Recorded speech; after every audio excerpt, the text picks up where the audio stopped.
soyayya na shigowa, soyayya na shigowa, daga ni ɗaya na yi kewa, wata yarinya ya budurwa, da ganin ta ba musawa, zance na da zan fatowa, ita ce zan yi bayyanawa. Wata rana ina karatu, makaranta ina rubutu, yarinyar fata suturtu, da ganin ta akwai bukatu, ta taho a guri na da taku, a guri na akwai bukatu,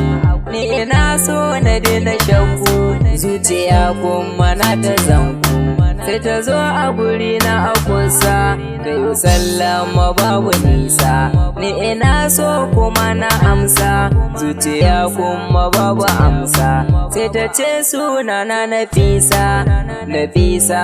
o Nafisa, sallama ta kage amsa, shi me ya hana kaka amsa, na gano ka tun a nesa, sai na zo in ganka a kusa, zuciyata tana ta kusa, kai nake so ka bata amsa,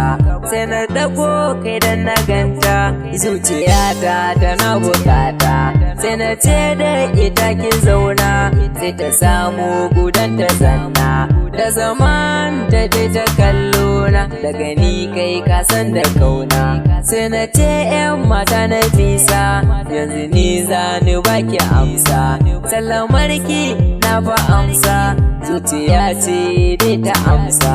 domin ita ta faɗarsa, soyayya ce ta kunsa, daga ni ɗaya ta yi nisa, duk wani abu ta guje sa,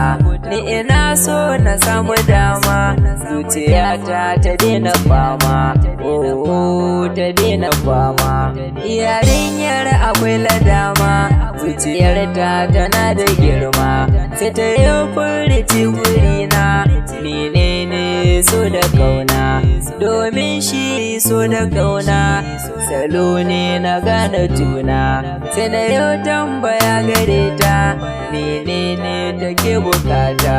dan na san ta fahimta, menene a zuciyata, amsar ta nake bukata, ni na san za ku so ta, amsar ita da za ta furta, ku biyo ni a ta gabanta, amsar duka za na furta, so